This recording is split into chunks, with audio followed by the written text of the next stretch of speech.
के फूल सूखों।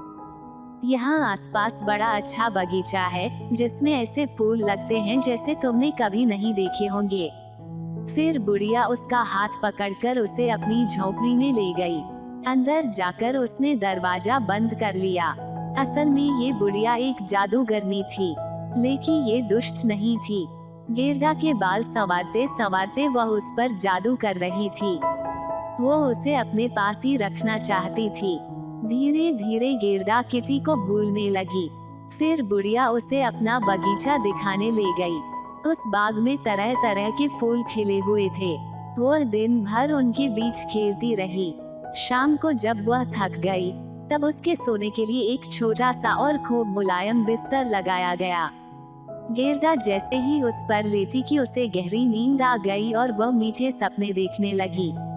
इस तरह धीरे धीरे उसके दिन बीतने लगे। वो उस बाग के हर फूल को जानती थी, लेकिन उसे लगता था कि कोई एक फूल इसमें से गायब है। वो कौन सा फूल है, यह उसे याद नहीं आता था। एक दिन उस बुढ़िया के हेड पर उसकी नजर गई और उसे फौरन याद आया कि इस बाग में गुलाब के फूल नहीं है, इसलिए यह इतना सूना सूना सा लगता है। असल में बात यही थी कि उस बुढ़िया ने जादू के जोर से बाग के सारे गुलाब के पौधों को गायब कर दिया था। उसे डर था कि अगर गेरदा गुलाब देखेगी तो उसे किटी की याद आ जाएगी, लेकिन वह अपने हेड पर बने हुए गुलाब के चित्र को मिटाना भूल गई थी। यह क्या, इस बाग में गुलाब का एक भी फूल नहीं है? गेरदा बोली। उसे अपने गुलाब इतने याद आए कि वो बगीचे में बैठकर रोने लगी। उसके आंसू टपक रहे थे। वह पहले गुलाब का एक सुंदर सा पौधा लगा था, जिसे बुढ़िया ने अपने जादू के जोर से गायब कर दिया था।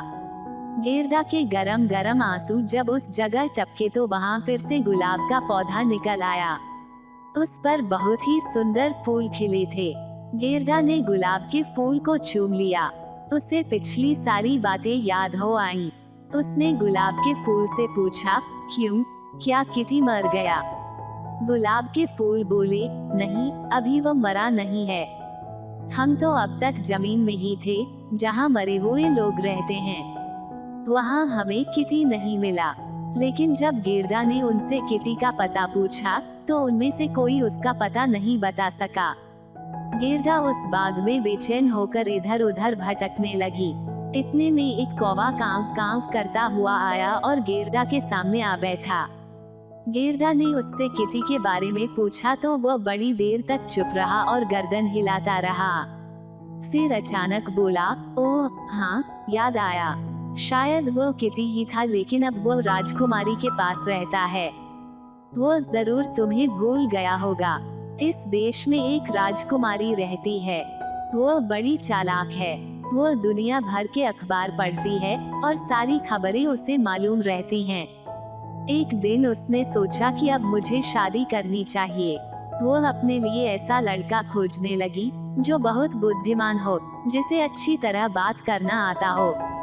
ठीक है, लेकिन क्या मेरा किटी तुम्हें वहाँ दिखाई दिया? कौवा बोला, ठहरो, बता रहा हूँ। हाँ तो वहाँ एक दिन एक लड़का आया। वह देखने में बड़ा सुंदर था, बिल्कुल तुम्हारी तरह। वह सीधा अंदर घुस गया। हालांकि वह फटे और गंदे कपड़े पहने था, लेकिन कोई उसे रोक नहीं सका। वह सीधा राजकुमारी के पास जा पहुंचा। उसने राजकुमारी से कहा, मैं तुम्हारी मन जीतने नहीं आया हूँ, बल्कि तुम्हारी बुद्धिमानी की बातें सुनने आया हूँ। हाँ हाँ, वो मेरा किटी ही होगा। वह बड़ा बहादुर है। क्या तुम मुझे राजकुमारी के महल में ले जा सकते हो? कौवा बोला, यह इतना आसान काम नहीं है। पहले मैं अपनी कौवी से इसके बारे में बात कर लूं, क्योंकि तुम्हारी जैसी छोटी बच्ची को महल में ले जाने की इजाजत पाना बड़ा मुश्किल है। अच्छा, तुम यहीं बैठो, मैं जरा अपनी कौवी से बात कराऊं। ये कहकर कौवा उड़ गया।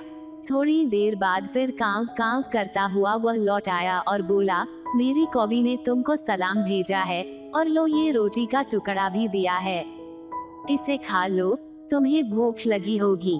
तुम रो मत, मेरी कौवी तुम्हें पिछवाड़े के दरवाजे से महल में पहुंचा देगी। आओ, चलो मेरे साथ। रोटी खाकर गेरदा कौवे के साथ चल पड़ी। वो जल्दी जल्दी चल रही थी क्योंकि उसे डर था कि कहीं वो बुढ़िया पीछे पीछे न आती हो। थोड़ी देर में वह कौवा उसे एक बहुत बड़े बगीचे में ले गया। वह राजकुमारी के महल का बगीचा था। रास्ते में कौवी भी साथ हो ली। वह रास्ता बताते हुए उसे महल में ले गई। गेरदा मन में घबरा रही थी। एक जीना पार करके वे लोग ऊपर पहुँचे। वहाँ एक दिया जल रहा था। कौवी के कहने पर गेरदा ने दिया उठा लिया और आगे आगे चलने लगी। थोड़ी देर में वे सोने वाले कमरे में पहुँच गए। वो कमरा बड़ा सुंदर था।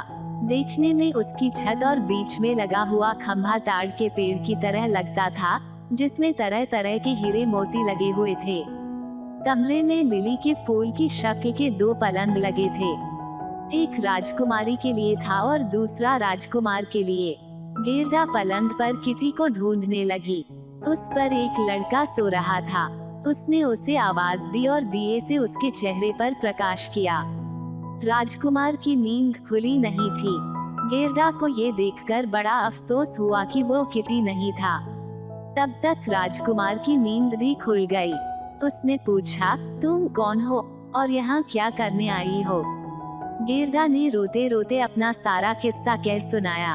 उसने ये भी बताया कि किस तरह इस महल के पालतू कौवे और कौवी ने उसकी मदद की। राजकुमार और राजकुमारी को उसकी कहानी सुनकर बड़ा डैक हुआ, लेकिन कौवों के इस जोड़े पर वे दोनों बहुत प्रसन्न थे। राजकुमार ने अपने पालतू कौवों की बड़ी तारीफ की क्योंकि उन्होंने एक गरीब लड़की की मदद की थी।